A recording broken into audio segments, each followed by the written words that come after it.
ओहो, चाय का इफेक्ट दिख रहा है सर, जबरदस्त। ओहो जबरदस्त। Okay, good morning. ओके, तो sir schedule 1 section number 7 supply.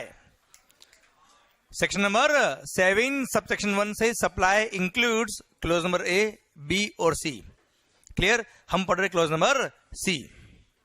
Close number C बोलता है कि all those transactions which are covered in schedule 1 of the CGST Act will be supply although it is without consideration.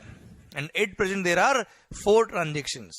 First, permanent transfer or disposal of the assets of the business where ITC has been availed.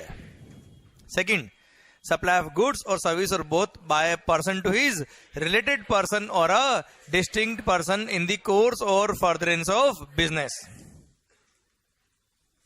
Third, supply of goods. क्या sir? Supply of goods by principal to his agent where agent undertake to supply the goods on behalf of principal. मतलब agent जो bill देगा खुद का bill देगा sir customer को। Clear? और sir supply of goods by agent to his principal where agent undertakes to receive the goods on behalf of principal. Clear? Done पूरा? Okay, para number 4। Dell के agent वगैरह सब समझ में आपको? ये पूरा सर्कुलर था सर। क्लियर? जो मैंने आपको 3-4 केसेस में समझाए थे कि आप मेरा बिल इश्यू कर रहे हो, क्लियर, या अपना खुद के नाम पे बिल दे रहे हो सर। अरे हाँ है ना, ये भी पूरा सर्कुलर दिया है। एपीएमसी मार्केट का जो मैंने बताया आपको वो भी सर्कुलर में दे रखा है। ओके, ये सारे पॉइंट अपने उसमें कवर हो जाएंगे। सारे पॉइंट अपने आप रीड करोगे आपको लगेगा सब कुछ आता है। ओके बच्चों, बस आपका अप्रोच क्या होना चाहिए सर? हम सोल्व कर रहे हैं चीजों को, याद नहीं कर रहे हैं। ओके, बुक की लैंग्वेज याद नहीं करनी है आपको। बुक की लैंग्वेज बिल्कुल भी याद नहीं करना आपको। Okay, and I will give you the questionnaire also. जो क्वेश्चनर इस बार बनाया है, एक सेपरेट बुक बनाई सर। जो मेन बुक है उसके अलावा क्वेश्चनर भी है। क्लियर? दैट क्वेश्चनर, इस बुक के अंदर भी क्वेश्चन अपने सफिशिएंट जो हर कॉन्सेप्ट को समझने के लिए चाहिए। जो एक्स्ट्रा क्वेश्चन फॉर प्रैक्टिस है एंड एमसीक्यूज, उस क्वेश्चनर मैंने आपको अलग से दे रखे हैं। ठीक है, तो बियॉन्ड दैट आपको कुछ भी नहीं पढ़ना है एग्जामिनेशन पर्पज के लिए। बाकी जितना पढ़ो उतना कम होता है हमेशा। For examination purpose more than sufficient ये जो अपनी बुक है वो। क्लियर? कुछ और नहीं देखना आपको। ओके बेटा, ठीक। Okay sir, supply schedule 1 para number 4। Import of services. Import of services by a person from his related person or his other establishment located outside India in the course or furtherance of business. I repeat, import of services. क्या sir? Import of services by a person from his related person or his establishment located outside India but in the course or furtherance of business, तो वो supply होगा। For example, आपकी एक branch USA में, एक branch यहाँ पे है सर। यूएसए वाली ब्रांच से अगर आपने कोई सर्विसेज ली है जो बिजनेस रिलेटेड थी, ऑल दो विदाउट कंसिडरेशन, वो इंपोर्ट ऑफ सर्विस होगी और सप्लाई होगा और जीएसटी लग जाएगा सर उस पर। ठीक है, एक एग्जाम्पल ये। दूसरा रिलेटेड का, मान लो आपका कोई related person out of India है सर, आपका ब्रदर है सर, और मान लो आप पे डिपेंडेंट है। मतलब क्या हो गया सर? वो रिलेटेड हो गया सर। उससे आपने कोई लीगल सर्विसेज ली है, कोई आपका क्लाइंट था, उसने कोई गड़बड़ करी आपसे और उसने लीगल नोटिस भेजा है वहां से। लीगल नोटिस ऑन रिकॉर्ड है सर। क्लियर? और आपके in the course of furtherance of business के लिए दिया है उसने सर्विस। तो import of services from a related person located outside India in the course or furtherance of business is supply. अच्छा, अगेन देखना, रिलेटेड वर्ड काम आया, in the course or furtherance of business लिखा होना कंपलसरी है। क्यों? वरना क्या होता, आपने भाई से बात कर रहे हो और आपने भाई को बोला भाई जिंदगी बर्बाद हो गया, समझे, और वो आपको ज्ञान बांट रहा है और इधर जीएस लगता जा रहा है सर। समझा मेरी बात? इसलिए इन the course or furtherance of business का कितना इंपॉर्टेंस समझ में आ रहा है सर आपको? अरे क्लियर? तो import of services from a related person or any other branch या establishment located outside India, clear, in the course or furtherance of business is supply। और ऐसे केस में क्या लग जाएगा बच्चों? जीएसटी। पहले यह लिखा था taxable person, import of services by a taxable person. अभी क्या लिख दिया? Import of services by a person. Taxable word को हटा दिया, टैक्सेबल पर्सन की जगह ओनली पर्सन। टैक्सेबल पर्सन का मतलब था a person who is registered या लायबल टू बी रजिस्टर्ड। तो पहले जो पर्सन रजिस्टर्ड या लायबल टू रजिस्टर्ड था उसी के लिए ट्रांजेक्शन सप्लाई कहलाता था। अब क्या हो गया, import of services by a person. मान लो आप जीएसटी में रजिस्टर्ड नहीं हो, ना आप लायबल टू रजिस्टर हो, पर अगर आपने आपके रिलेटेड पर्सन से या अदर एस्टेब्लिशमेंट से सर्विसेज इंपोर्ट कर ली इन the course or furtherance of business, तो वो सप्लाई हो जाएगा, जीएसटी लगेगा। क्लियर, समझे मेरी बात? भले आप जीएसटी में रजिस्टर्ड थे या नहीं थे। अब जीएसटी कौन पे करेगा, कैसे पे करेगा, वो मेरा पॉइंट अभी नहीं है। वैसे बताता हूँ, रिवर्स चार्ज मैकेनिज्म लगेगा और आरसीएम में टैक्स पे करना होता है, तो रिवर्स चार्ज में आपको पहले टैक्स पे करने के लिए पहले क्या करना पड़ेगा, जीएसटी का रजिस्ट्रेशन भी लेना पड़ता है। तो आप रजिस्टर्ड नहीं हो तो भी जीएसटी लग जाएगा, और जीएसटी लग रहा है रिवर्स चार्ज कैसे आपको रजिस्ट्रेशन कराना पड़ जाएगा। पर वो टॉपिक मेरा अभी नहीं है, रजिस्ट्रेशन और रिवर्स चार्ज मेरा टॉपिक अभी नहीं है, अननेसेसरी मैं आपको वहां डाइल्यूट नहीं करूंगा। ठीक है, क्लियर। अभी ये मान लो सप्लाई है, क्या है सर, सप्लाई। ठीक है, जब हम आरसीएम पढ़ेंगे, जब रजिस्ट्रेशन पढ़ेंगे, तब ये पॉइंट सब अपने आप लिंक हो जाएंगे आपके सारे।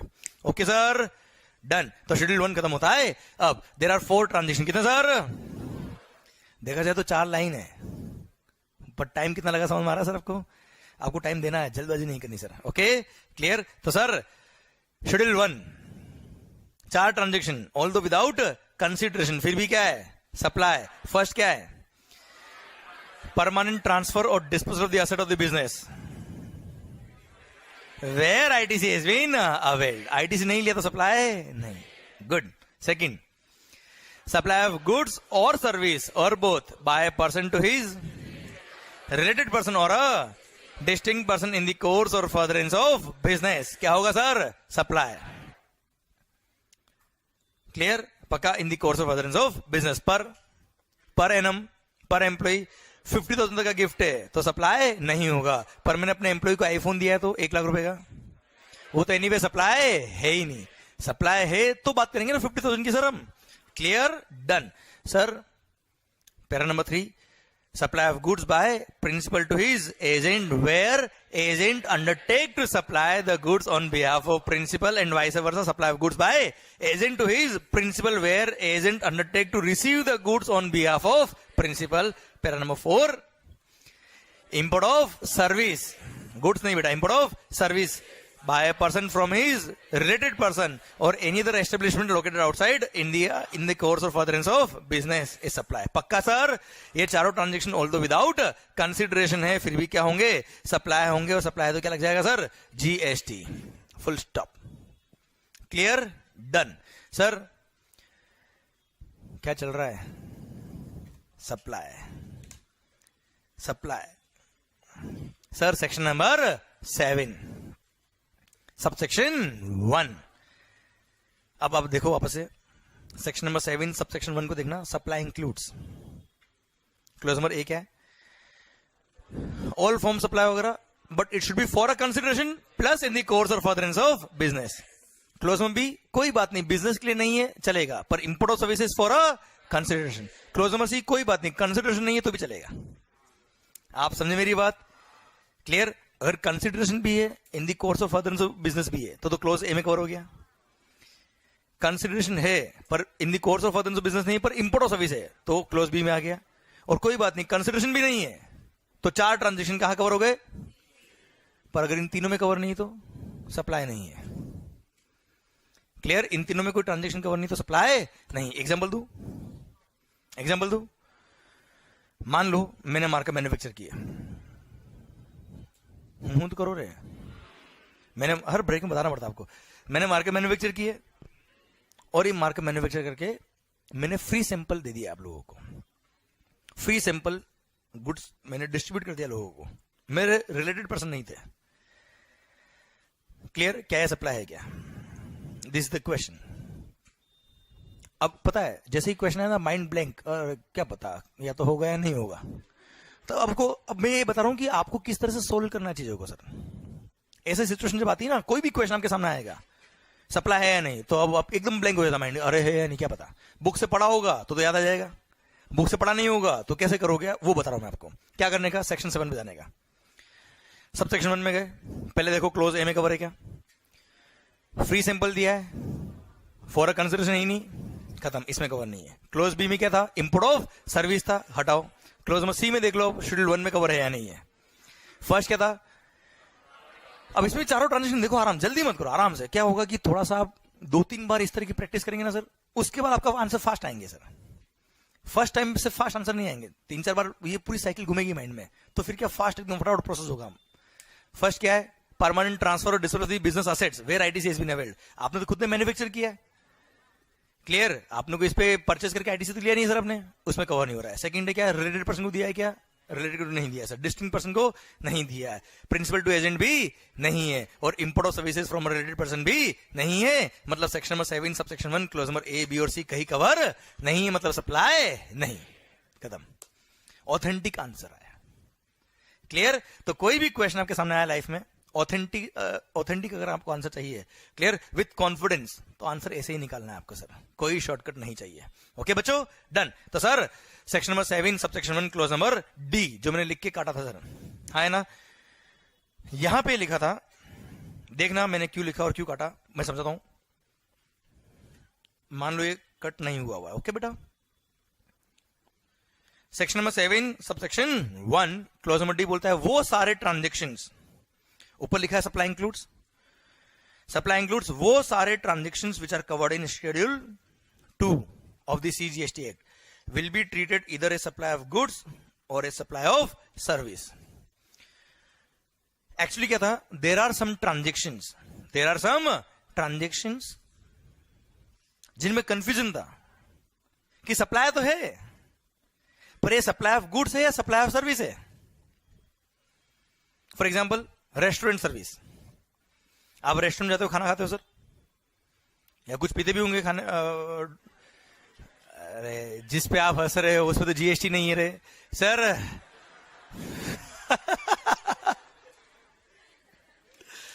सर चाय की बात कर रहा हूं, जूस की बात कर रहा हूं आपसे, सुनना।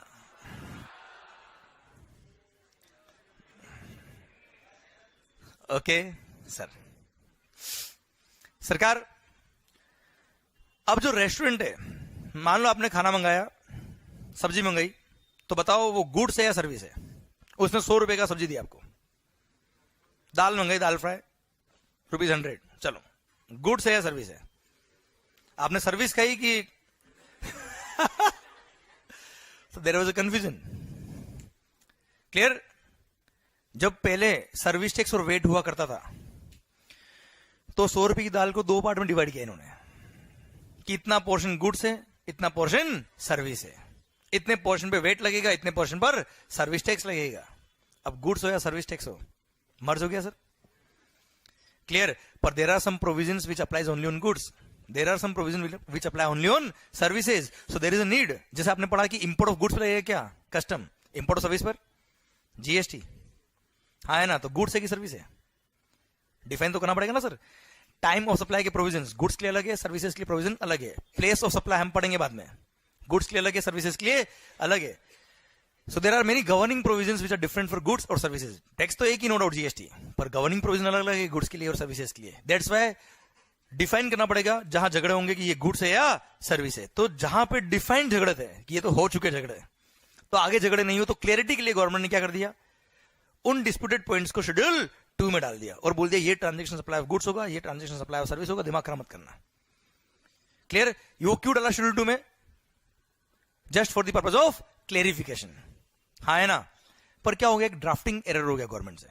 कैसे हो गया drafting error, section 7 subsection 1 clause number D में लिखा हुआ है पॉइंट।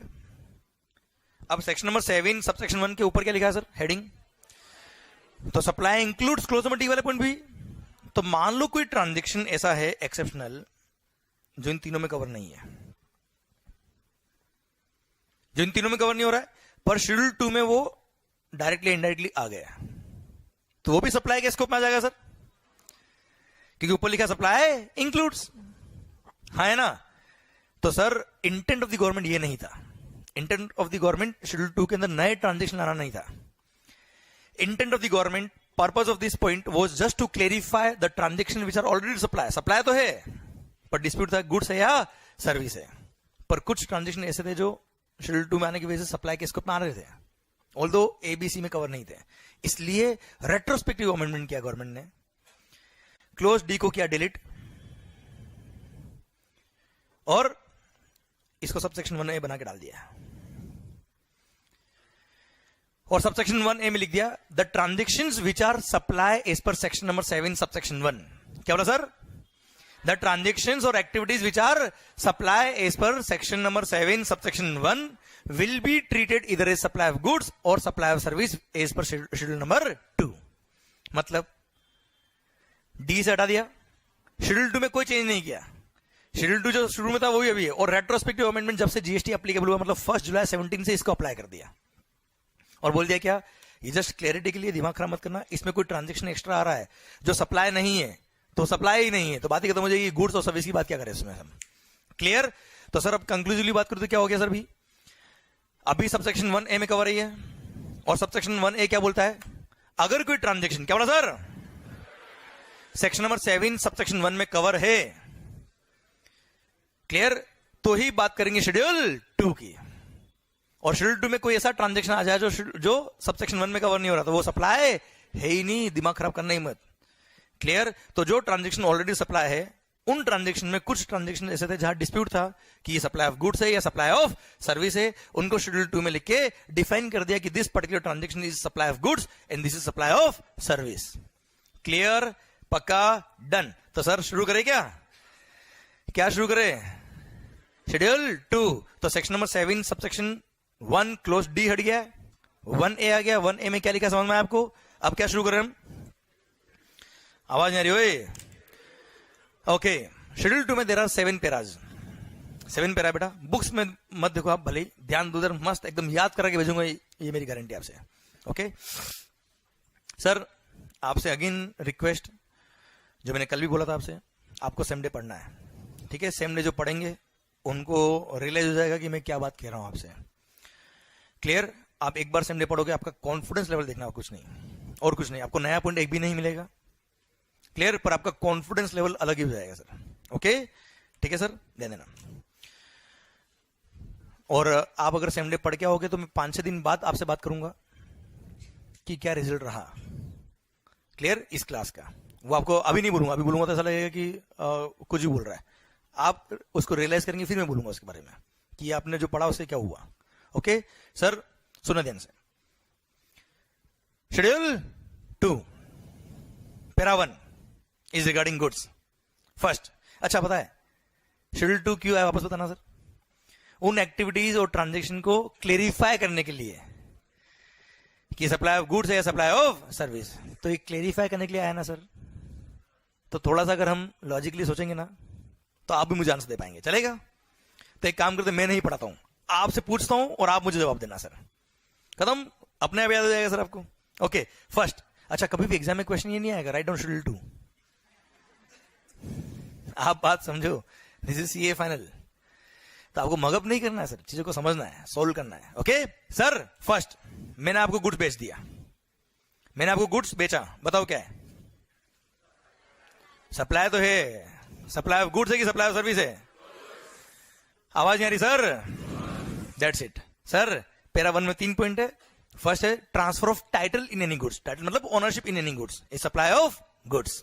खत्म. Second sir, transfer of title in any goods is supply of goods. खत्म. Second, transfer of right in use or undivided shares in goods without transfer of ownership. मैंने क्या किया? Ownership transfer नहीं करी, टाइटल ट्रांसफर नहीं किया, मैंने right to use दिया, राइट इन यूज दिया, अनडिवाइडेड शेयर दिया बेटा. हाँ है ना? क्लियर? सर मैंने आपको रेंट पे दिया, लीज पे दिया, बताओ क्या है? सप्लाई ऑफ गुड्स है या सप्लाई ऑफ सर्विस है? Supply of service. Done. Clear? Transfer of title in any goods, ownership क्या है? Goods. Clear? Supply of right to use in any goods, right in use. Clear? या फिर undivided shares in goods, ownership transfer नहीं किया, क्या है? Supply of service. Third, चलो एक और पूछता हूं sir, supply of goods where payment is being made in instalment. Payment किसमें कर रहे हो सर आप पेमेंट मुझे इंस्टॉलमेंट में कर रहे हो. Where ownership shall pass on a future date. क्या लिखा sir? Where ownership shall pass on a future date. बताओ क्या है? सप्लाई ऑफ गुड्स है या सप्लाई ऑफ सर्विस है? जब आप हर इंस्टॉलमेंट मुझे पे कर रहे हो, वो सप्लाई ऑफ गुड्स है या सप्लाई ऑफ सर्विस है? Supply of goods. क्लियर? क्योंकि ओनरशिप शेल ट्रांसफर होना फ्यूचर डेट। भले आप पेमेंट मुझे अभी आप इंस्टॉलमेंट बेस पे कर रहे हो, जैसे हायर परचेज हो गया। हायर परचेज में क्या होता है, आप मुझे पेमेंट इंस्टॉलमेंट में कर रहे हो, पर वो सप्लाई ऑफ गुड्स है, क्योंकि ownership shall pass on a future date upon after payment of all the instalment. Sir हाँ है ना? ओके चलो, ये पैरा 1 खत्म हो गया सर। अब मैं आपसे एक क्वेश्चन पूछता हूं, अब आपको अप्लाई करना है, चलेगा? चलो सर, फाइनेंस लीज, मैंने कोई गुड्स आपको दिया on finance lease. Finance lease क्या होता sir? Sir after the end of the lease period आपके पास ऑप्शन है कि आप ओनरशिप ले सकते हो सर। चलो इसको और मैं न्यूमेरिकल फिगर देता हूं। चलो, मैंने आपको गुड्स दिया लीज पे, फाइनेंस लीज पे। Every month you'll have to pay me rupees 10,000 is lease amount. At the end of the lease period, you have the option कि मेरे को 25,000 रुपये और देना, कितना? 25,000 रुपये, और ओनरशिप आपकी। क्लियर? ये डील है सर। बताओ, ये finance lease supply of goods है, सप्लाई ऑफ सर्विस है, क्या है sir? Every month you are paying rupees 10,000 to me, वो 10,000 रुपये क्या है? सप्लाई ऑफ गुड्स है कि सप्लाई ऑफ सर्विस है? Supply of goods. अच्छा, सप्लाई ऑफ गुड्स क्यों है? अच्छा एक बात और, एक उससे पहले मैं बात कर रहा हूं, इट्स नॉट एसेंशियल कि आपका आंसर सही ही हो। मैंने क्या माना है, आपको कुछ भी नहीं आता है, जो आंसर आप दे रहे हो बोनस ही है सर। आंसर गलत हुआ अगर आपका, सही हो जाएगा। आए किस लिए हम यहाँ पे?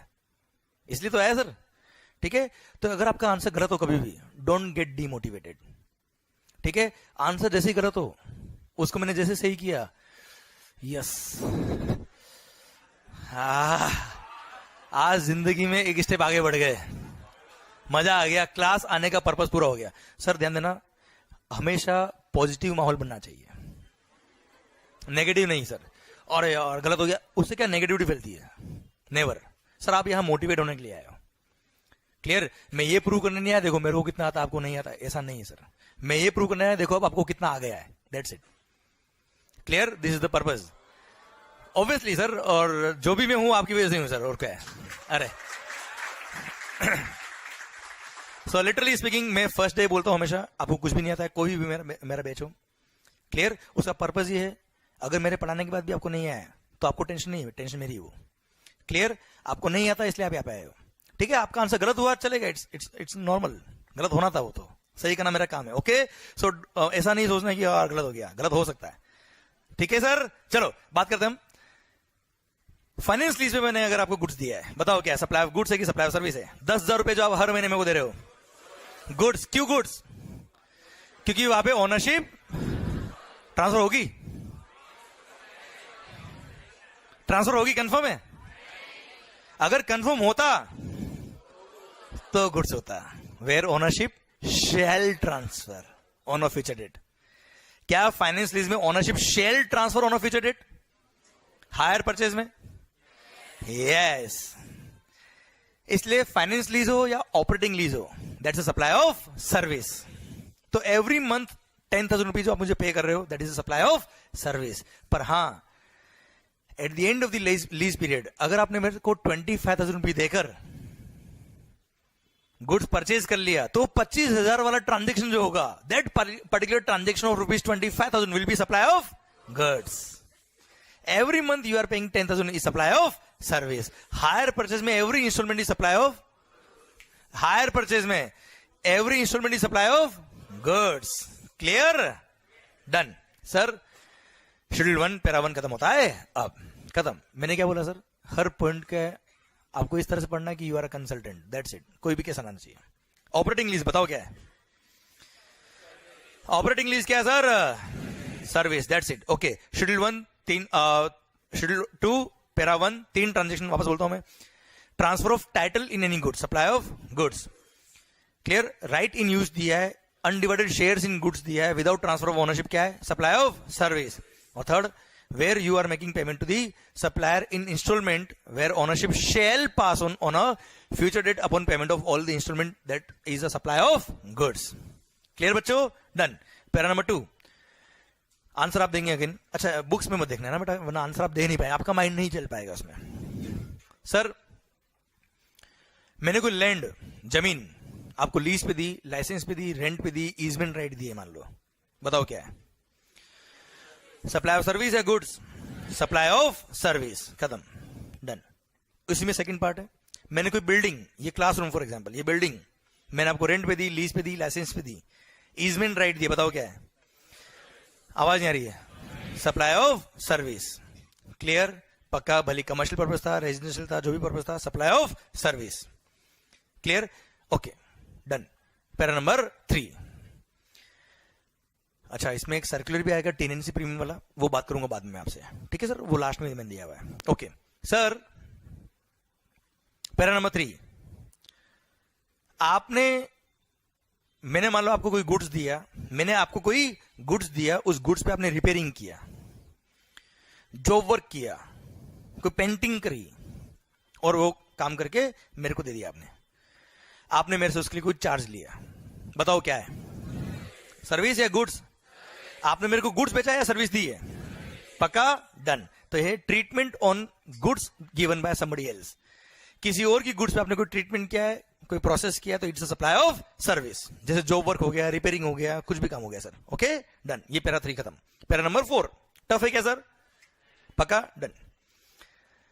पैरा नंबर 4, पता है टफ कुछ भी नहीं है, टफ केवल एक चीज है जो आपको समझ में नहीं आया, बाकी कुछ भी टफ नहीं है, क्लियर। अगर आपको टफ लगेगी तो आप दुनिया को क्या समझाओगे सर? कुछ टाइम बाद आपको दुनिया को एडवाइस देनी है यार, समझे मेरी बात? अगर आपको, ध्यान देना बेटा, कोई भी टॉपिक आपको अगर इजीली समझ में नहीं आ रहा है तो ध्यान देना, हम उसके कंसल्टेंट कभी नहीं बन पाएंगे, सीए नहीं बन पाएंगे उसके, क्लियर। इसलिए आपको टॉपिक हमेशा इजी ही लगना चाहिए। हाँ टेक्निकल हो सकता है, टेक्निकल हो सकता है, और टेक्निकल टॉपिक को आप इजीली सोल्व करोगे तो ही तो चार्टर्ड वर्ड आएगा आगे, वरना अकाउंटेंट में बहुत सारे हैं, क्लियर सर, ध्यान देना, इसलिए आपके लिए इजी होना चाहिए पॉइंट। ओके सर, मेरा पॉइंट आपसे ये, para number 4 is regarding business asset, Aniket, it's regarding business assets. Para 1, अच्छा आप बताना सप्लाई ऑफ गुड्स है कि सप्लाई ऑफ सर्विस है? परमानेंट ट्रांसफर और disposal of the assets of the business, whether or not for a consideration on the direction of the person who is carrying on the business। जो business कर रहा है उसकी direction पे आपने क्या कर दिया? उन असेट्स को, बिजनेस के असेट्स को डिस्पोज ऑफ कर दिया। परमानेंट ट्रांसफर और disposal of the assets of the business, whether or not for a consideration, बताओ क्या? सप्लाई ऑफ गुड्स है कि सप्लाई ऑफ सर्विस है? Permanent transfer, permanent transfer of the assets of the business क्या है? Supply of goods है ना sir, मैंने एसी भेज दिया, क्या है? Permanent transfer. टेम्पररी दिया है क्या सर? पहले क्या पढ़ा है, कुछ आता है छप छोड़ दो, पहली बार पढ़ रहे हैं तो लाइफ में, क्लियर। ओके इधर ध्यान। ओके सर, मैंने अपने ऑफिस के असेट्स को बेच दिया, डोनेट कर दिया, क्या है? गुड्स दिए ना बेटा यार, क्लियर, समझे मेरी बात? ओके, परमानेंट ट्रांसफर और disposal of the assets of the business, clear, on the direction of the person who is carrying on the business, whether or not for a consideration is a supply of goods, clear। अब पता देखो यहां पे ये नहीं लिखा है where ITC has been availed, लिखा है क्या पे? अब बताओ, मान लो किसी एसेट पे आपने आईटीसी नहीं लिया, किसी एसेट पे आपने आईटीसी नहीं लिया और उसको आपने परमानेंट ट्रांसफर कर दिया विदाउट कंसिडरेशन, बताओ सप्लाई है क्या? क्यों नहीं है? क्योंकि सेक्शन नंबर 7 सबसेक्शन 1 में कवर ही नहीं हो रहा है, तो जब वो सप्लाई ही नहीं है तो शेड्यूल 2 की बात ये झगड़े थे सर, इसलिए क्लोज नंबर डी से हटा के 1A में डाला इसको। अब बात समझ में आई आपको? मैं उस टाइम एग्जांपल नहीं दिया आपको जानबूझ के, क्योंकि आपने शेड्यूल 2 पढ़ा ही नहीं, मैं एग्जांपल कैसे देता आपको उस टाइम पे? अभी समझ में आया? यहां पे गवर्नमेंट ने क्या नहीं लिखा है? Where ITC has been availed, तो क्या होता सर? शेड्यूल 1 में कवर है क्या? जहां आईटीसी लिया वही सप्लाई होगा, और यहां लिखा जहां आईटीसी वो नहीं होगा, कुछ लिखा ही नहीं, तो वो भी सप्लाई होगा, तो मतलब क्या रहा उस पॉइंट का सर? इसलिए क्लोज नंबर डी से हटा के 1A में डाला, और 1A में डाला इसका मतलब क्या होगा? वो अगर सप्लाई होगा तो ही यहां बात करेंगे, अब वो सप्लाई ही नहीं है, बात ही खत्म होगी सर, क्लियर, पक्का। अच्छा हाँ, आपने permanent transfer of the assets of the business क्या होता? फॉर अ कंसिडरेशन, तो वैसे ही क्लोज नंबर ए में कवर होता है सर 7(1)(a कि in the course of furtherance of business for a consideration supply, वैसे भी है सर। विदाउट कंसिडरेशन अगर है तो आईटीसी लिया तो ही सप्लाई, अदरवाइज सप्लाई नहीं है, डन। पर सप्लाई ऑफ गुड्स है कि सर्विस है? Okay, schedule 2 para number 4 clause number A था. I repeat, permanent transfer. क्या लिखा सर? परमानेंट ट्रांसफर और disposal of the asset of the business on the direction of the person who is carrying on the business whether or not for a consideration is supply of goods. Okay, second इसी के अंदर, sir मैंने अपने business के assets किसी person को use करने के लिए दे दिया अदर देन फॉर बिजनेस. चलो एग्जांपल लेता हूं मैं. मान लो मैंने अपने बिजनेस के एसेट्स, ये माइक सिस्टम, ये कंप्यूटर लैपटॉप वगैरह, ये अपने घर ले गया और घर पे बैठ के गेम खेल रहा हूं मैं इन पे पर्सनल यूज के लिए. सर समझना मेरी बात को. मैंने बिजनेस का एसेट लिया, बिजनेस में काम ले रहा हूं मैं इसको, क्लियर, और 2 दिन के लिए घर ले गया. Sir temporary transfer. क्या लिखा सर?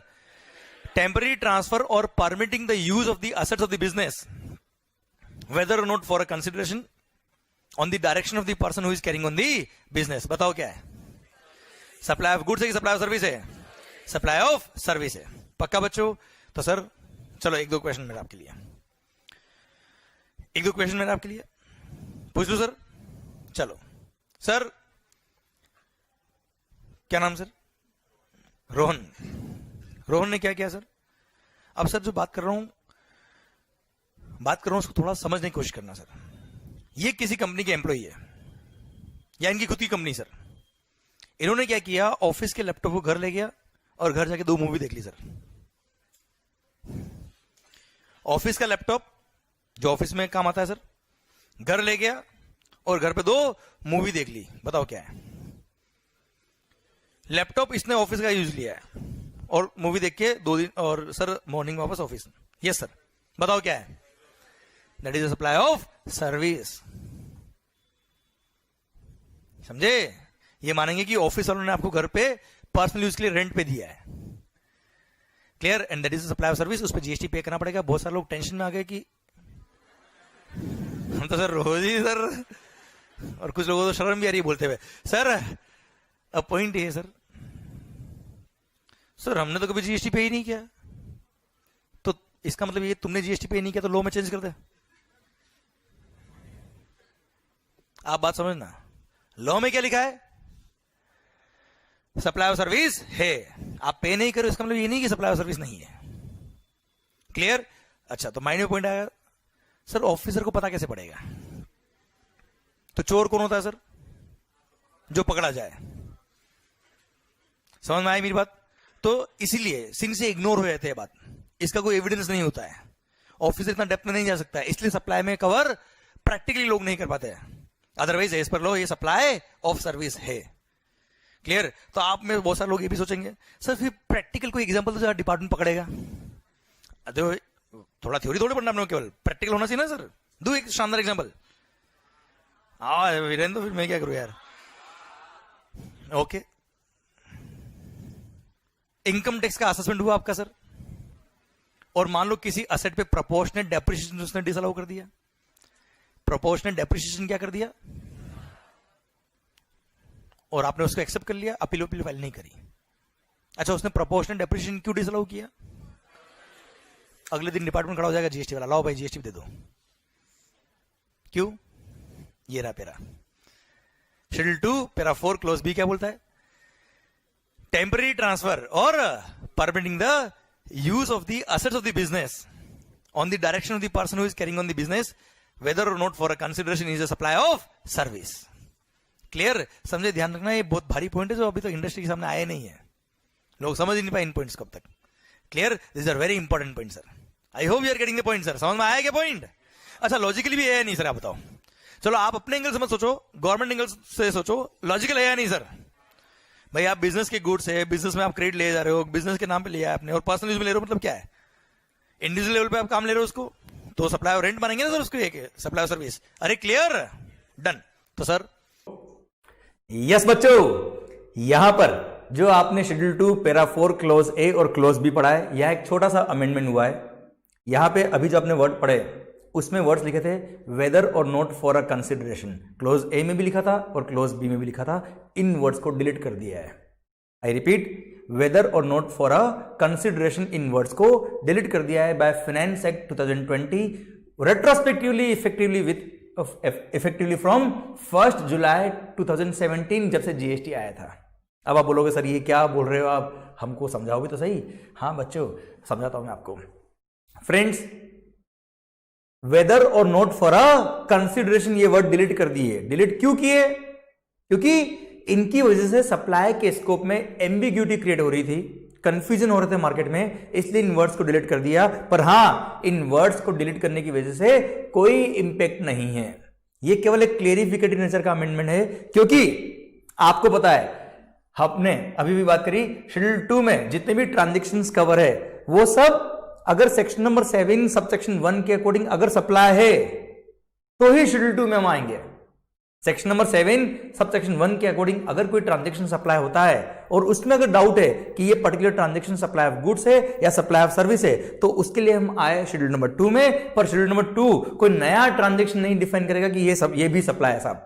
जो ऑलरेडी सप्लाई है सेक्शन नंबर 7 सब सेक्शन 1 के अकॉर्डिंग वही ट्रांजेक्शंस शेड्यूल 2 में आ सकते हैं। पर यहां पर weather or not for a consideration words की वजह से कंफ्यूजन हो रहा था। कुछ ट्रांजेक्शन जो सेक्शन नंबर 7 सब सेक्शन 1 के अकॉर्डिंग सप्लाई नहीं थे वो भी इसमें कवर हो रहे थे, और यहां पे लिखा है कि वो शेड्यूल 2 में कवर है। पैरा 4 क्लोज ए और क्लोज बी में आगे लिखा है क्या, वो सप्लाई ऑफ गुड्स होगा या सप्लाई ऑफ सर्विस होगा। क्लोज ए में तो supply of goods, clause B में है तो सप्लाई ऑफ सर्विस। तो कुछ ट्रांजेक्शन जो सप्लाई के स्कोप में नहीं आ रहे थे इस पर सेक्शन नंबर 7 सब सेक्शन 1 वो यहां कवर हो रहे थे, उसकी वजह से लोगों में कंफ्यूजन हो रहा था। इसलिए उस कंफ्यूजन को दूर करने के लिए, एम्बिग्यूटी को दूर करने के लिए यहां अमेंडमेंट कर दिया रेट्रोस्पेक्टिवली विद इफेक्ट फ्रॉम 1 जुलाई 2017। ये क्लेरिफिकेटिव नेचर का अमेंडमेंट है। मैं आपको समझाऊंगा अब कि क्या कंफ्यूजन था। फॉर एग्जाम्पल बच्चों यहां पर पैरा 4 क्लोज ए बोलता है क्या, परमानेंट ट्रांसफर और disposal of the assets of the business so as those assets do not form part of the assets of the business। और आगे लिखा था क्या, weather or not for a consideration, वो होगा सप्लाई ऑफ गुड्स, मतलब permanent transfer और disposal of the asset of the business. Whether or not for a consideration will be supply of goods. अब दोस्तों डाउट क्या था इसके अंदर, अभी भी आपने शेड्यूल 1 पढ़ा section number 7 subsection 1 close C कहता है जो भी ट्रांजेक्शंस विदाउट कंसिडरेशन है वो सप्लाई होंगे, पर तभी सप्लाई होंगे अगर वो शेड्यूल 1 में कवर होंगे। तो बेटा देखो सेक्शन नंबर 7 सब सेक्शन 1 क्या कहता है, सप्लाई इंक्लूड्स, क्लोज ए बोलता है क्या, क्लोज मैं आपको पूरा इसलिए समझा रहा हूं कि आपको पूरी थीम समझना है बच्चों। सेक्शन नंबर 7 सब सेक्शन 1 बोलता है सप्लाई इंक्लूड्स, क्लोज ए बोलता है कोई भी ट्रांजेक्शन सप्लाई होगा अगर वो फॉर अ कंसिडरेशन है plus in the course or furtherance of business है। क्लोज बी बोलता है क्या, import of services for a consideration. और क्लोज सी में लिखा है कि अगर विदाउट कंसिडरेशन है तो भी सप्लाई होगा, पर अगर वो ट्रांजेक्शन शेड्यूल 1 में कवर है तो ही सप्लाई होगा। अब शेड्यूल 1 में हम गए, उसका पैरा 1 क्या बोलता है बेटा, परमानेंट ट्रांसफर और disposal of the asset of the business where ITC has been availed. मतलब अगर आपने किसी असेट को डिस्पोज ऑफ किया है वो सप्लाई होगा, ऑल्दो विदाउट कंसिडरेशन है, पर वो सप्लाई तभी होगा अगर उसके परचेज पे जो जीएसटी पे किया था उसका आपने आईटीसी लिया था तो। पर हम जब शेड्यूल 2 पैरा 4 क्लोज ए पढ़ते हैं तो यह क्या लिखा है, परमानेंट ट्रांसफर और disposal of the asset of the business whether or not for a consideration. यहां पे ये वर्ड्स नहीं लिखे कि where ITC has been availed. अब मान लो किसी असेट पे आईटीसी नहीं लिया तो शेड्यूल 2 पैरा 4 क्लोज ए के अकॉर्डिंग तो वो सप्लाई ऑफ गुड्स हो गया बेटा। पर पहली बात तो सप्लाई तो होना चाहिए, तो सप्लाई है या नहीं है, अगर वो विदाउट कंसिडरेशन है तो सप्लाई तभी होगा अगर शेड्यूल 1 में कवर है तो बेटा, हाँ है ना। अब शेड्यूल 1 में तभी कवर होगा जब उसके परचेज पे आपने आईटीसी लिया। तो यहां पर क्या था, सिंस यहां पे वो वर्ड्स नहीं लिखे थे कि where ITC has been availed, उसकी वजह से एम्बिग्यूटी हो रहा था कि जहां आईटीसी नहीं लिया और अगर असेट को परमानेंट ट्रांसफर कर दिया ऑल्दो विदाउट कंसिडरेशन तो भी क्या वो सप्लाई ऑफ गुड्स कहलाएगा, क्योंकि शेड्यूल 2 पैरा 4 क्लोज ए में कवर हो रहा है। तो झगड़े होने लगे थे इंडस्ट्री में, इसलिए डिपार्टमेंट ने क्या किया, फाइनेंस एक्ट 2020 के थ्रू रेट्रोस्पेक्टिव अमेंडमेंट किया, और रेट्रोस्पेक्टिव अमेंडमेंट 1 जुलाई 2017 से एप्लीकेबल करके बोल दिया कि weather or not for consideration यहां से डिलीट कर दिया क्लोज ए और क्लोज बी से। अब अल्टीमेटली क्या रहा बेटा, अब ये रहा कि पैरा 4, पहली बात तो शेड्यूल 2 में वही ट्रांजेक्शंस आएंगे जो ऑलरेडी सप्लाई है as per section number 7 subsection 1, भले वो क्लोज ए हो, बी हो या सी हो। और पैरा 4 क्लोज ए बोलता है क्या, वो देखो शेड्यूल 2 क्या ये क्यों आया, ये डिफाइन करने के लिए कि सप्लाई ऑफ गुड्स है कि सप्लाई ऑफ सर्विस है। तो बस शेड्यूल 2 पैरा 4 क्लोज ए ने बोल दिया क्या, परमानेंट ट्रांसफर और disposal of the assets of the business अगर आपने किया है तो वो अगर सप्लाई है as per section number 7 subsection 1 तो सप्लाई होगा, पर वो सप्लाई ऑफ गुड्स होगा। और अगर आपने टेम्पररी किसी बिजनेस के असेट्स को किसी को यूज करने के लिए दिया, प्राइवेट यूज के लिए, या किसी और पर्सन को आपने अलाउ किया है for using those assets other than for the purpose of business, तो ऐसे केस में सिंस वो टेम्पररी दिया आपने, परमानेंट नहीं दिया है, तो वो सप्लाई ऑफ सर्विस होगा।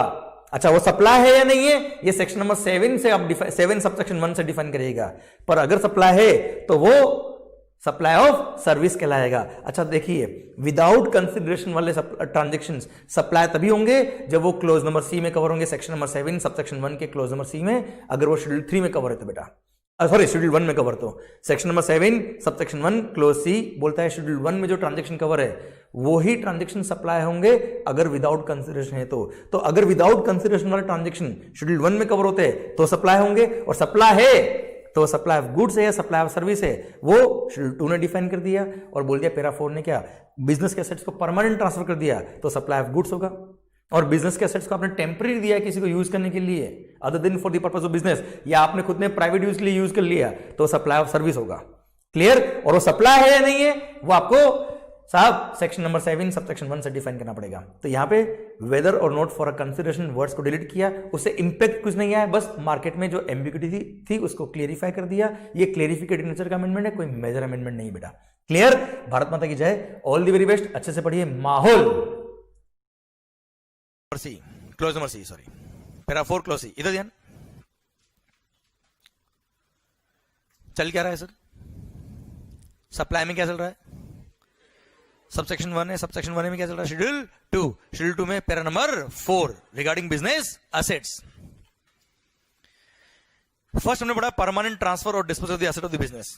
सेकंड पढ़ा हमने क्या, टेम्पररी ट्रांसफर किया है, permitting the use of the asset किया है other than for business purpose. Clear? Supply of service. Third, when a person ceases to be a taxable person,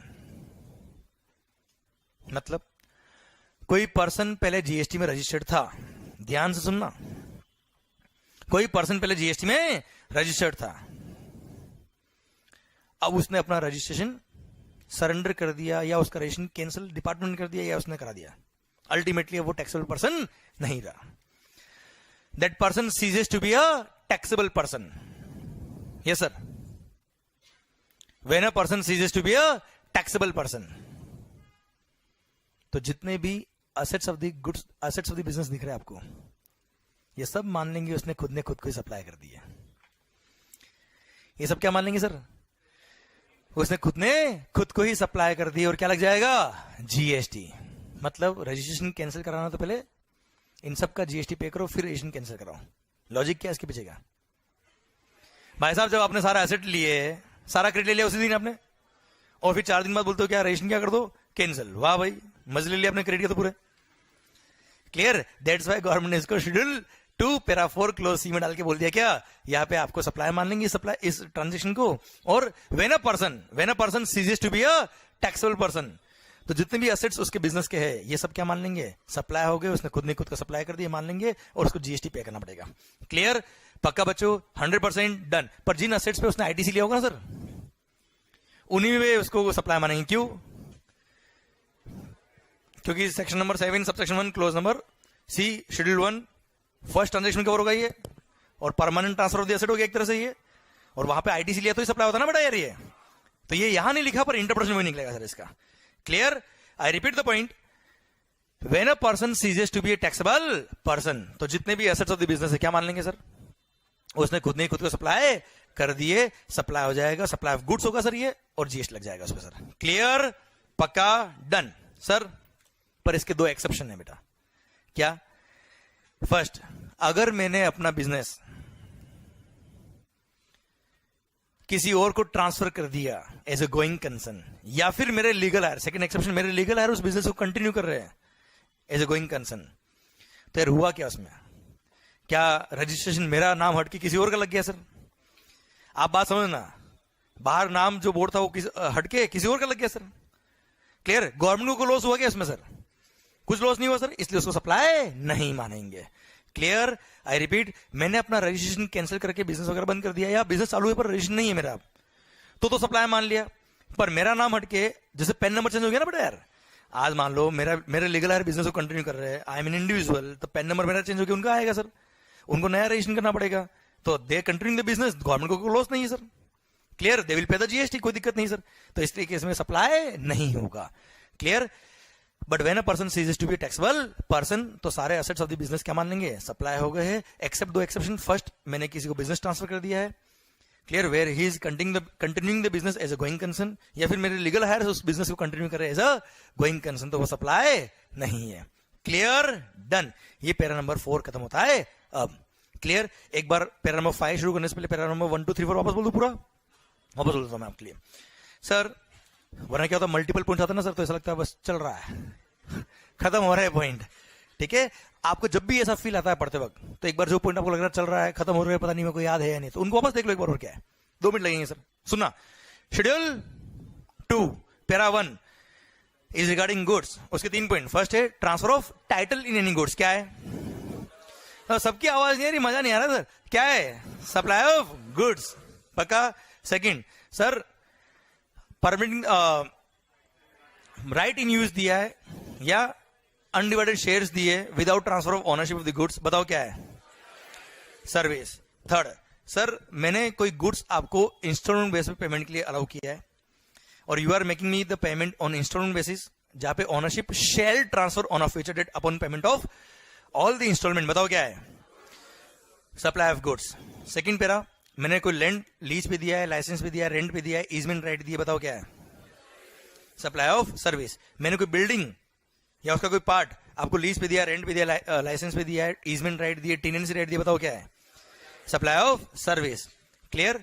sir para number 3 sir, treatment on some other person goods, बताओ क्या है, कोई आपने process किया है, job work किया है, supply of service. Para number 4 regarding business assets, permanent transfer और disposal of the asset of the business on the direction of the person who is carrying on the business whether or not for a consideration, क्या है, goods.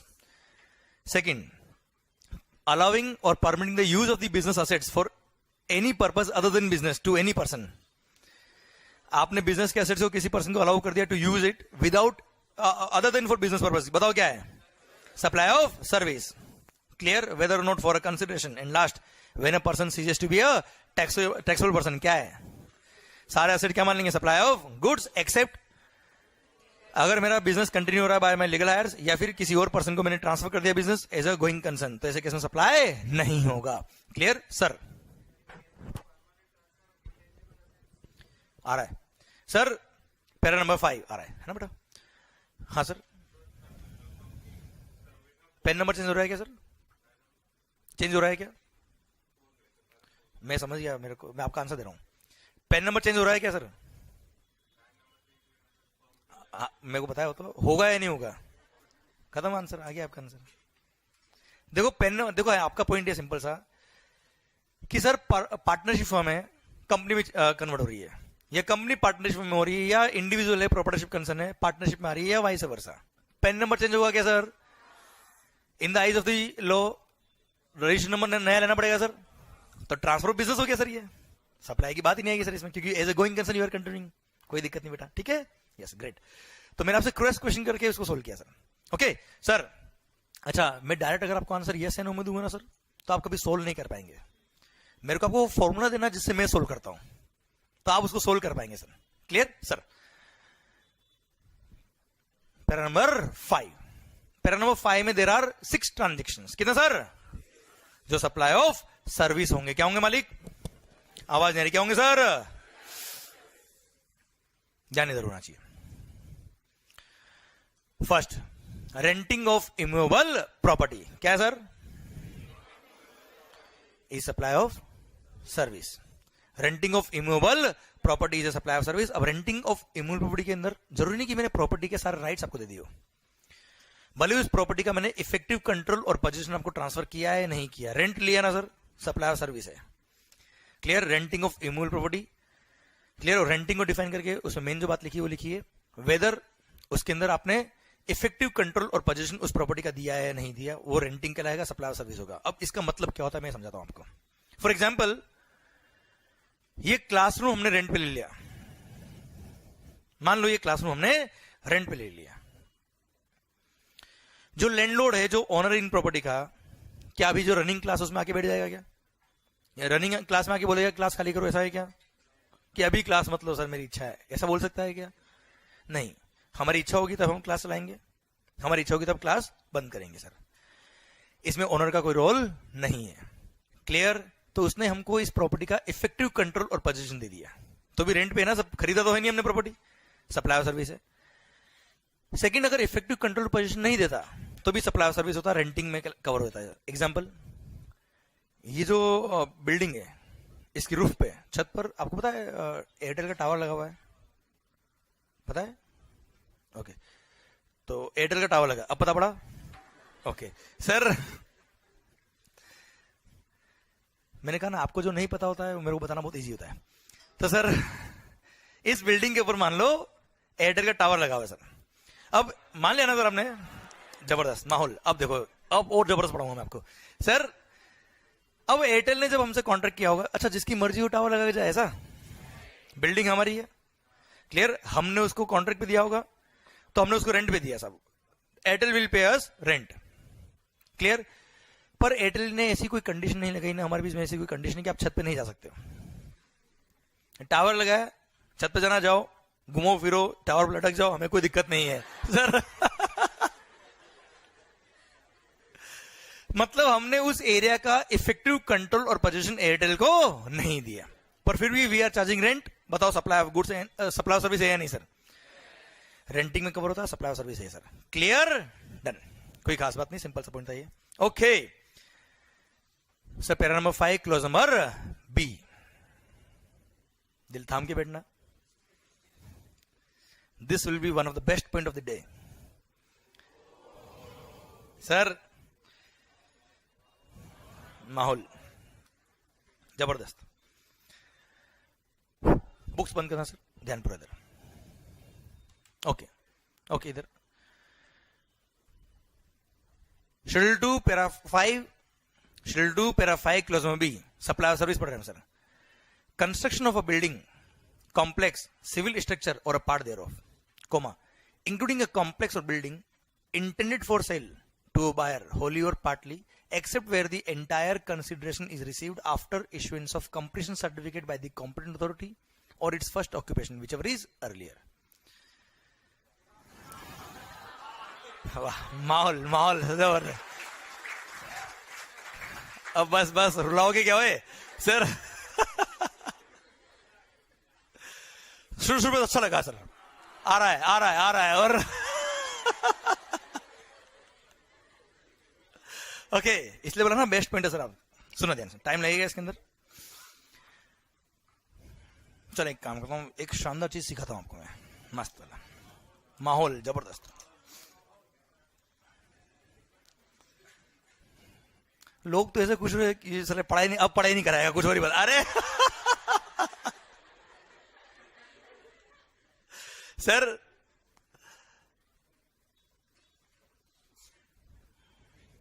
कुछ interpretation की बात सिखाता हूं मैं आपको कि लोग कैसे पढ़ते हैं। कोमा होता ना सर, कोमा, इसका भी मीनिंग होता है सर, और इसका मीनिंग चेंज भी होता है कई बार, थोड़ा सीखते हैं। ओके सर, चलो एक काम करते हैं, मैं बुक के अंदर आपको मार्क करता हूं, कुछ मार्किंग कराता हूं मैं, फिर मैं पढ़ाऊंगा आपको और फिर उसको लिंक करूंगा। टाइम लगेगा मेरे को आराम से 15-20 मिनट, आधा घंटा लगेगा, विद इन टाइम कर लेंगे हम काम। पर सर बहुत सालों सर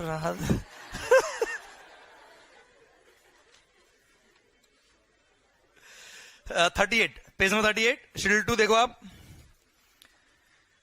37 पे शुरू हो रहा है। Schedule 2 para number 5 clause number B, page number 38। ये जो लैंग्वेज है ये डायरेक्ट लैंग्वेज है सर, जो मैं पढ़ा रहा हूं आपको, पढ़ना है इसको ध्यान से। पढ़े हम sir, construction of complex building, civil structure etcetera आपको मिला होगा हेडिंग में सर। ओके, ध्यान से पढ़ना। अच्छा, मैं जब बोलूंगा ये मार्क करना है तो ही मार्क करना, अभी मार्किंग मत करना सर इसकी, ठीक है? पढ़ो, construction of a complex building, civil structure or a part thereof, comma है क्या वहां पे? फिर इंक्लूडिंग लिखा है क्या सर? वो कोमा जो है ना सर, इंक्लूडिंग से पहले वाला कोमा, उसको हाईलाइट करना है सर अपने को, और जिसपे हाईलाइटर नहीं है वो कोमा को राउंड मार्क करके एक हाईलाइट कर देना उसको सर। अच्छा, ऐसा राउंड मार्क मत करना कि कोमा ही हट जाए बेटा। ठीक है, पता बड़ा पेन किन से तब क्या कोमा का आ गया है ही नहीं। ओके सर, अब एक काम करो। अच्छा, बहुत सारे लोग तो सोच रहे अच्छा इस पूरी लाइन में कोमा सारे मार्क करने गया, बहुत सारे लोग सब। ओके, वापस पढ़ेंगे हम। Construction of a complex building, civil structure or a part thereof comma, including a complex or building intended for sale to a buyer wholly or partly, except where the entire consideration is received after issuance of completion certificate by the competent authority or its first occupation, whichever is earlier. ठीक है sir, अब ये मेरी guarantee है 15 minute मुझे दो, 15 minute के बाद जिस तरह से मैंने लाइन बोली है उस तरह से आप बोलोगे सर, मैं याद नहीं करूंगा। ठीक है सर, ओके। अब कोमा से पहले जो लिखा ना सर, उसको लिखो पार्ट 1, और कोमा के बाद जो पूरा लास्ट तक है विच एवर इज अर्लियर, वो है पार्ट 2। मतलब इस सिंगल पॉइंट को मैंने 2 पार्ट में डिवाइड कर दिया है। स्टार्ट जहां से हो रहा है वहां से लेके देयर ऑफ तक, कोमा से पहले, वो पार्ट 1 हो गया। इंक्लूडिंग से लेके लास्ट में विच एवर इज अर्लियर तक पार्ट 2 हो गया। बुक्स बंद, क्या नहीं? ओके सर, अभी इस पॉइंट को छोड़ दो, ठीक है? थोड़ी देर बात करते हैं दूसरी हम, फिर मैं इस पॉइंट को लिंक जहां करना है मैं कर दूंगा अपने हिसाब से। ओके सर, इधर ध्यान। सर यार एक चीज बताओ,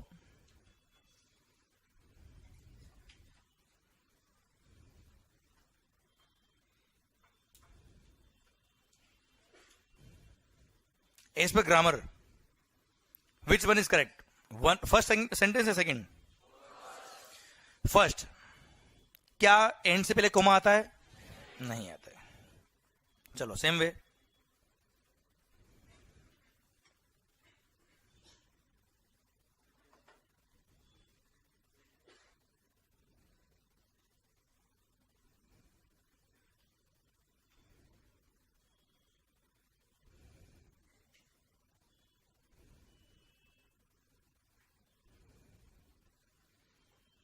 yes sir, same way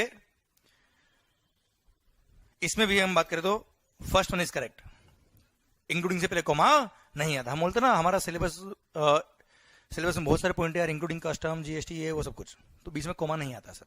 okay, तो एज पर ग्रामर बात करें तो sentence number 1 is correct in both the case. Okay, but while reading the bare act, books में ध्यान नहीं बेटा, है ना? ध्यान पूरा इधर, कुछ आउट ऑफ द वे जाके बात कर रहा हूं सो दैट आपको इंटरप्रिटेशन समझ में आए कि कैसे हम लॉ का इंटरप्रेट करते हैं और किस डेप्थ तक आपको जाना है। While reading the Bayer Act, I found that at some place end इस तरह से लिखा है and at some place end इस तरह से लिखा है। In the same act, एक जगह end से पहले कोमा था और उसी एक्ट में दूसरी जगह पर end से पहले कोमा नहीं था। कुछ जगह मैंने देखा इंक्लूडिंग से पहले कोमा नहीं था इन द सेम एक्ट, किसी दूसरे सेंटेंस में इंक्लूडिंग से पहले कोमा था। What does it mean? Typing error हो गया? What does it mean? Sir, rules of interpretation. Every sentence, every phrase, every word, every mark has got its own sense. It's not nonsense. ये rules of interpretation sir. These are rules of interpretation. सुनो ध्यान से। आपने वो एक law के अंदर chapter देखा होगा, इंटरप्रिटेशन ऑफ स्टैच्यू, जो समझ में बहुत मुश्किल से आता है सर, वो समझ में आएगा अभी आपको। इधर ध्यान, इंटर में चला गया अभी सर, तो आप जब इंटर में थे तब था नहीं, आप फाइनल में आए तो अब इंटर में आ गया माहौल सर।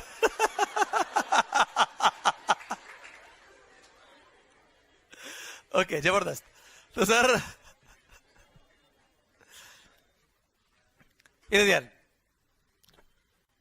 कई बार इस तरह की चीजें जिंदगी के लिए मजाक भी होती है और कई सारी चीजें मजाक होने से बच जाता सर, तो ये अच्छा ही हुआ आपके लिए। इधर ध्यान। तो सर अगर सेम एक्ट में इस तरह के वर्ड्स मिलते हैं, it means these are intentionally put in. Rules of एडजम जनरलिस्ट क्या बोलता है? कि साहब you can compare the words which are employed in the same act at different places, और वहां पे अगर मार्किंग का कोई difference, it means it is intentionally putting, it means it is intentionally putting, it has got some sense, it's not non sense. Clear? अब sense क्या है बात, अच्छा इतना तो समझ में आ गया कि सेंस तो कुछ तो है सर, अब कुछ क्या है वो बात कर रहे हैं सर। अगर एंड से पहले कोमा है या इंक्लूडिंग से पहले कोमा है, दोनों का सेम मीनिंग है सर, तो इट मीन्स बीच में यहां पे इन्होंने एक ब्रेक लगा दिया है। सेंटेंस खत्म नहीं हुआ है, फुल स्टॉप नहीं है, सेंटेंस कंटिन्यू हो रहा है, थीम कंटिन्यू हो रहा है, पर बीच में एक ब्रेक लग गया, और उस ब्रेक के लगने की वजह से यहां पे जो लिखा है वो यहां पे अप्लाई नहीं होगा। अगर यहां पे कोई कंडीशन या रेस्ट्रिक्शन लगाई है, मैं इसके एग्जांपल देकर समझा दूंगा आपको, अभी जल्दी मत करो, आप सुनो ध्यान से, अनिकेत जल्दी मत कर सर। अगर सुनो ध्यान से, अगर यहां पे कोई कंडीशन या रेस्ट्रिक्शन लगा दी है, क्या बोला सर, सॉरी, अगर कोमा के बाद एंड है, तो इसका मतलब ये है कि सेकंड पैरा में, सेकंड पार्ट में, पार्ट नंबर 2 में अगर कोई कंडीशन लगाई है, अगर कोई कंडीशन यहां लगा दी है, तो कंडीशन पार्ट 1 पे अप्लाई नहीं होगी। मतलब सर यहां पे अगर कोई रेस्ट्रिक्शन है तो केवल इधर ही अप्लाई होगी, आगे अप्लाई नहीं होगी। पर अगर यही कोमा नहीं होता तो यहां पे अगर कोई रेस्ट्रिक्शन है तो वो दोनों जगह अप्लाई होगी, दोनों पॉइंट पे अप्लाई होगा। क्लियर? यहां पे same way, including same point, यहां कोमा लग गया, it means there is some separation. Sentence continue हो रहा है, थीम कंटिन्यू हो रहा है, प्रोविजन कंटिन्यू हो रहा है, पर बीच में एक ब्रेक आ गया, और उस ब्रेक की वजह से यहां पे अगर कुछ कंडीशन लगाई, कोई रेस्ट्रिक्शन लगाई, तो रेस्ट्रिक्शन या कंडीशन यहां पे अप्लाई नहीं होगी। और यही अगर कोमा नहीं होता तो यहां भी अप्लाई होता, यहां भी अप्लाई होता, जो भी रेस्ट्रिक्शन या कंडीशन है वो। क्लियर? ये मैंने आपको समझाया है, इसका एग्जाम्पल मैं अभी नहीं दे पाऊंगा आपको, क्योंकि मेरे को पॉइंट पढ़ाना है, पॉइंट पढ़ाने के बाद समझ में आएगा कि क्या इसका मीनिंग था एग्जैक्टली। पर हाँ, आई होप थोड़ा बहुत तो समझ में आ गया आपको सारी बात, कि कुछ तो है यार ऐसा कुछ। ठीक है सर, बात करते आगे हम। ओके, अभी इसका एग्जाम्पल देने के लिए मेरे को पहले पॉइंट समझाना है, इसलिए इसको दो पेंडिंग साइड में हटा दो, इसको हटाओ। अब अपन नॉर्मल जो पॉइंट पढ़ते वैसे पढ़ रहे हैं हम sir. Okay sir, construction of a complex building, civil structure or a part there of. पहले ये बात करें, दो पार्ट थे ना सर, पार्ट 1 पार्ट 2। पहले पार्ट 1 सर, सर क्या नाम? यश। अरे मजा आ गया। तो सर मान लो मैंने आपके लिए कोई बिल्डिंग बनाई, यश टावर। सर यशवंत ने यश के लिए यश टावर बनाया है सर। हाँ यही बात है सर, जब ऐसी बिल्डिंग बनाई सर, आप उस बिल्डिंग में एंटर होंगे दिमाग खराब हो जाएगा आपका सर, मतलब जबरदस्त, आपको लगेगा ये कहाँ आ गए हम, ऐसा मतलब आपको, मतलब क्या बताऊं मैं, वो छोड़ अभी। अब पॉइंट ये है सर, पॉइंट ये सर कि यश टावर मैंने बनाया है, किसके लिए बनाया? यश के लिए। किसने बनाया है? मंगल ने। सर मंगल ने यश के लिए टावर बनाया, यश टावर। बताओ ये सप्लाई सर्विस है या नहीं है? मैंने इसलिए बिल्डिंग बनाई सर, बिल्डिंग बनाया, कॉम्प्लेक्स बनाया, सिविल स्ट्रक्चर बनाया, या उसका कोई पार्ट बनाया, बताओ क्या है ये? सर्विस है या नहीं? कोई डाउट इसमें सर? कोई डाउट नहीं। पार्ट 1 खत्म, पार्ट 2 जल्दी मत करना। चलो यार एक चीज और बताओ, मान लो मैंने अपने लिए एक बिल्डिंग बनाई, मंगल टावर।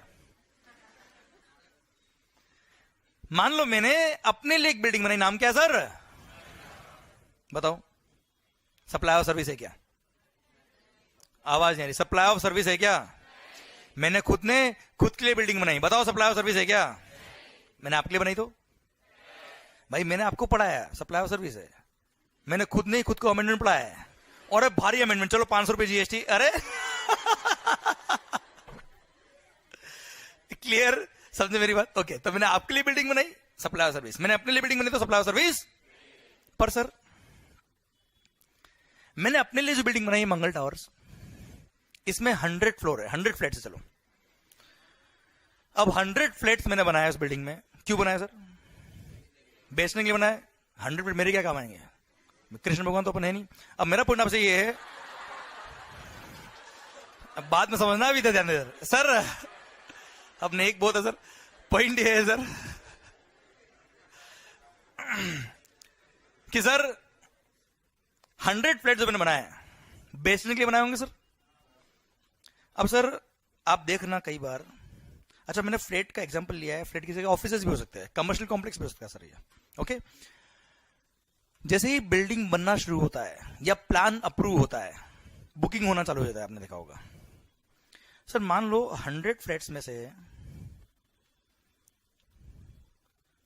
70 फ्लैट्स बुक हो गए बिल्डिंग कंप्लीट होने से पहले ही, और 30 फ्लैट्स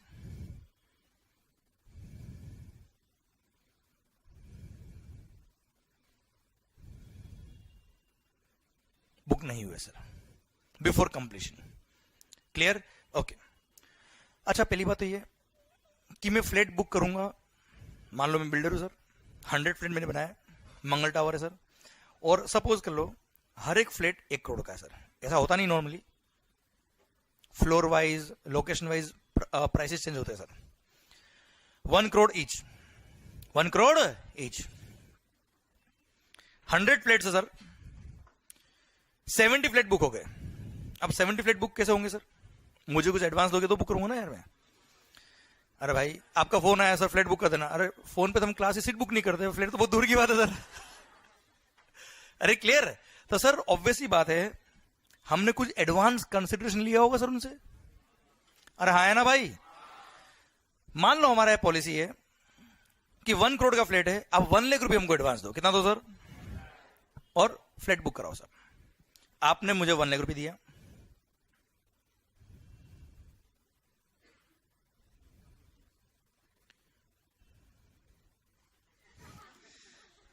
होता है ऐसा कई बार लाइफ में।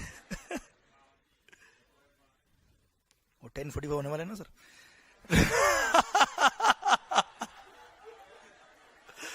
माहौल लोगों में खुशी की लहर फैल गई सर कि एहसास आपको भी है sir.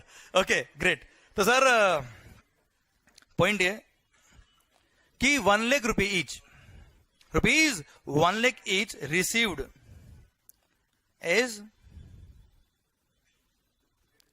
Consideration before grant of completion certificate by competent authority. अच्छा जीएसटी पर्पज के लिए बिल्डिंग को कंप्लीट तभी मानेंगे जब कंप्लीशन सर्टिफिकेट आ गया कॉम्पिटेंट अथॉरिटी से। अच्छा कॉम्पिटेंट अथॉरिटी कौन है ये बात करेंगे बाद में हम, ठीक है बात कर लेंगे और बाद में, अभी मेन पॉइंट बात है। मतलब कुल मिला के बिल्डिंग बनने से पहले, बिल्डिंग कंप्लीट होने से पहले आपने 70 फ्लैट बुक हो गए मेरे फ्लैट में से, मेरी बिल्डिंग में से 1 लाख ईच दे दिया। और मैंने बात करी 99 लाख रुपए जब मैं आपको पोजीशन दूंगा, चाबी दूंगा, तब मुझे पैसा देना, अभी नहीं चाहिए पैसा मेरे को। ओके तो मैंने 1 लाख ईच आपको दे दिया। कितना दिया सर? आवाज नहीं आ रही हो? Okay rupees 1 lakh each received as consideration before grant of completion certificate by the competent authority. Clear? मतलब 100 फ्लैट 70 फ्लैट बुक हो गए सर। और यहां पे लिख देता हूं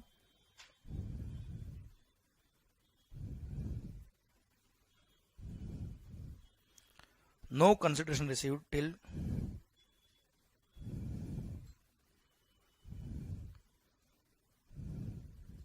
grant of completion certificate by the competent authority. कोई कंसिडरेशन में को रिसीव नहीं हुआ। अरे क्लियर है सर? ओके चलो अब मेरी बिल्डिंग में फ्लैट बुक हुए। एक फ्लैट मैंने बुक किया आलिया भट्ट के लिए, एक कैटरीना कैफ के लिए, एक जैकलिन के लिए। सर फ्लैट नंबर 420 बुक किया आलिया भट्ट के लिए, फ्लैट नंबर 840 कैटरीना कैफ के लिए, फ्लैट नंबर 1 जैकलिन के लिए। बिल्डिंग में आते ही मजा आ जाए सर। अब मान लो आपको फ्लैट बुक कराना है, समझना बात को ध्यान से सर। डिमांड आई फ्लैट की सर। सर आप बिल्डिंग देखना है, फ्लैट देखना है, मैं क्या बोलूंगा? देखो ये फ्लैट किस लिए बन रहा है? जैकलिन के लिए। जैकलिन के लिए वो वाला बन रहा है, ये तो आलिया भट्ट के लिए।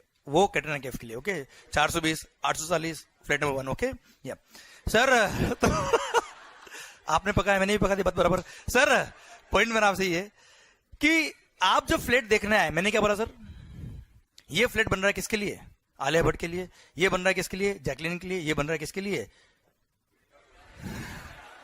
सर ओके वो क्या मैंने आपको उल्टा करके फिर दिखाई बिल्डिंग इसलिए, ओके अब सर ओके पकाया पकाया, ओके सर मतलब आप खुशी देखो इनके चेहरे पे बेटा, मेरी पोपड़ू इतना खुश हो रहा, हाँ मजा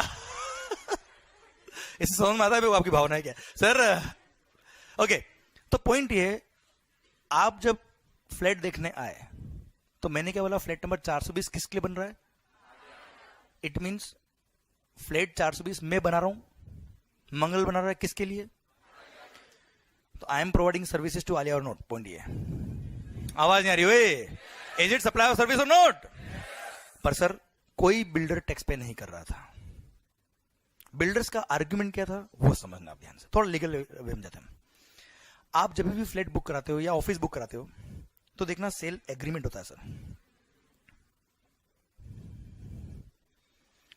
जब बिल्डिंग पूरी कंप्लीट हो जाती है, पूरा पेमेंट आप कर देते हो, वो पोजीशन जब आपको देगा तब रजिस्ट्री होती है, आपने सुना होगा, सेल डीड एग्जीक्यूट होता है सर। रजिस्टर्ड डॉक्यूमेंट जिसको बोलते हैं ना, रजिस्ट्री जिसकी होती है वो हो गया सेल डीड। सर आपने जब फ्लैट बुक कराया तो सेल एग्रीमेंट हुआ, जब मैंने फ्लैट बेच दिया आपको, बिल्डिंग बनने के बाद पेमेंट सारा आ गया, ओनरशिप दिया, तब सेल डीड एग्जीक्यूट हुआ। इन दोनों में बेसिक डिफरेंस क्या है, सेल एग्रीमेंट मैंने एग्री किया है, 2 मिनट, यू आर करेक्ट है ना, पर मैं अलग वे से पूछ रहा था, मैंने एग्री किया आलिया फ्लैट नंबर 420 तेरे को बेचूंगा, बेचा नहीं है आलिया, फ्लैट नंबर 420 तेरे को मैं सेल करूंगा, आई एग्री। जब बिल्डिंग बन जाएगी, सारा पेमेंट आ जाएगा, रजिस्ट्री होगी, तो मैं आलिया को फ्लैट बेचूंगा, सेल डीड, डीड मतलब एक्ट, कर्म, एक्शन। सर क्या मैंने अभी बेच दिया है क्या flat, flat number 420 under construction जब है तो क्या मैंने बेच दिया है क्या, सेल डीड कब एग्जीक्यूट करूंगा मैं, एग्जीक्यूट कब करूंगा सेल डीड, बिल्डिंग बनने के बाद, और जब तक मैंने नहीं बेचा तब तक ओनर कौन है फ्लैट नंबर 420 का, मंगल भाई फ्लैट नंबर 420 का ओनर कौन है, मैंने बुक कर दिया आलिया भट्ट के लिए, पर फिर भी मंगल ही मालिक है सर। फ्लैट बना कौन रहा है, किसके लिए बना रहा है, ऑन रिकॉर्ड लीगली किसका है वो फ्लैट, मंगल, तो बना भी किसके लिए रहा है, मंगल के लिए, आलिया ने बुक कराया है, और वो जब पेमेंट देगी तो मैं उसको बेचूंगा, हाँ है ना, तो मतलब बिल्डिंग कौन बना रहा है, मंगल, किसके लिए बना रहा है, मंगल के लिए बना रहा है, तो it's not a supply of service at all, this was the argument of the builders till 2010।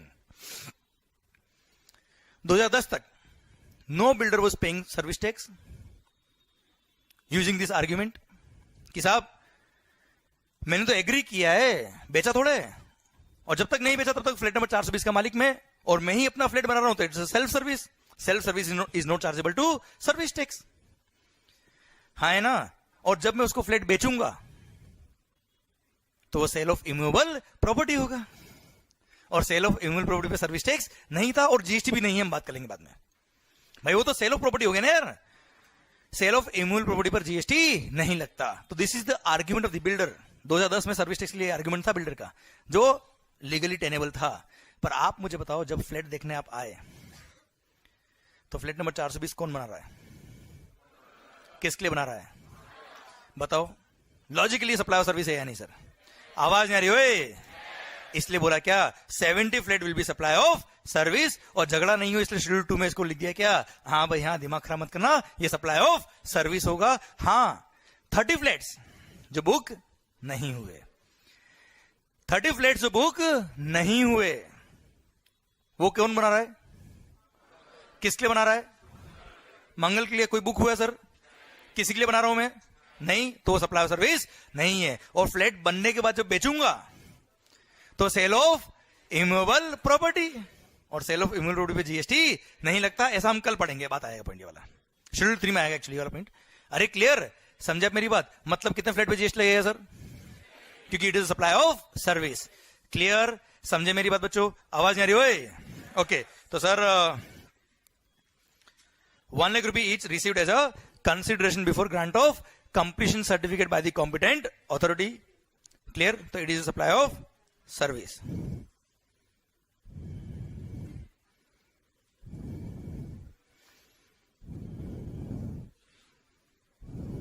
और ये नोट अ सर्विस। अरे क्लियर, पक्का? अच्छा, ये मैंने पूरा कवर नहीं किया अभी, और पूरा कवर करने में टाइम लगेगा, अभी टाइम है नहीं, जल्दबाजी, मुझे कुछ भी काम नहीं करना है, पढ़ाना नहीं है, ठीक है? तो रिमेनिंग पोर्शन हम कल पढ़ेंगे, पर ये टाइम आपको वो क्लिक करना है फोटो। एक बार इस स्लाइड को कॉपी कर लो सर आप। जहां शेड्यूल 2 मैंने बुक में दिया हुआ है आपको, ये पैरा आएगा, उससे पहले तक आपको पढ़ के आना है सर, सेम डे पढ़ना है। You can use the revision lecture to revise all this points.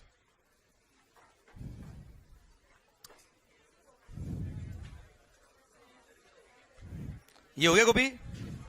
ये कल किया था हमने कॉपी, ये कल हो गया था कॉपी। ये if you want just for your record तो यू कैन,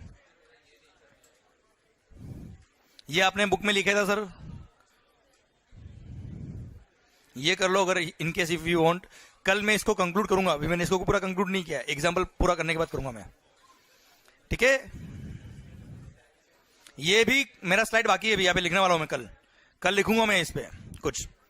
तो आप अभी के लिए ये वाला पॉइंट मत पढ़ना घर पे जाके, ठीक है? ये वाला पॉइंट आपको घर पे नहीं पढ़ना अभी।